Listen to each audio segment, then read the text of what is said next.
So should I do right here? Because that look kind of cool, don't you think? Have black and Yeah, just like just white do stripes black, across. yeah.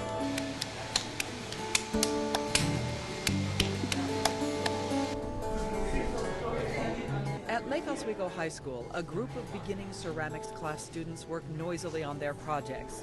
Focus. Half are raising pots on the wheel, and half are doing hand building. But all of them are taking what could be their first steps towards a lasting relationship with art. And the trick is to control that. Instructor Steve Scheffelbein has been teaching art for more than 30 years. It was his high school art teacher who started Steve on his artistic path. He was the kind of teacher that took an interest in me and the things that I was trying to do. He would take the time to come over and say, you know, this looks good here, and why don't you try this here, and really spent time with me. And it really made me feel good about myself. I arrived at this idea that if I could do that for kids, you know, as I get older, that would really be a neat thing to do. Steve has taught art at many different schools, everything from painting to printmaking to photography.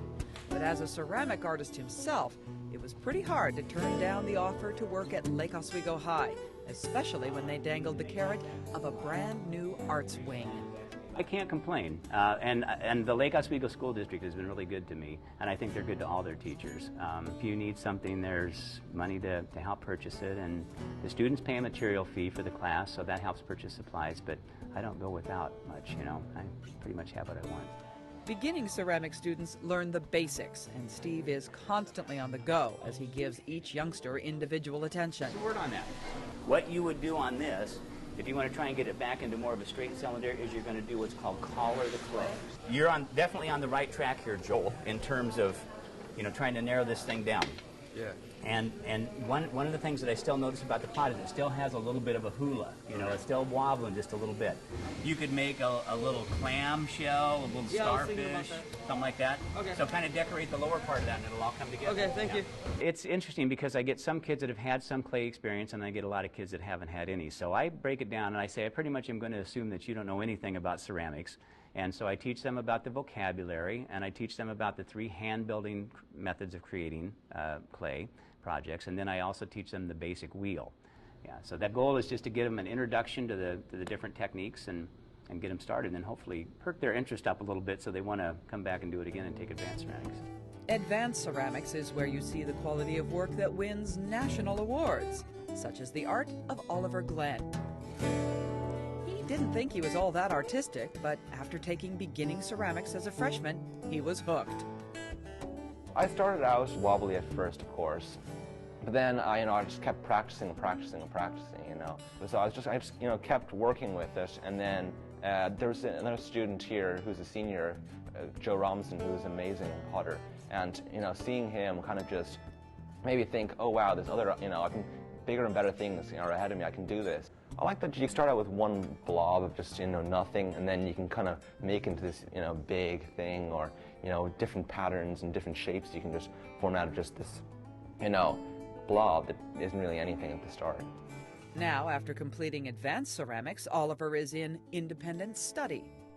I write up contracts at the start of the semester, and I say to him, I'm going to make yay amount bowls and say a few sectionals, and then stick to that contract and make that throughout the semester, and at the end I have I reflect back on what I've done during the semester.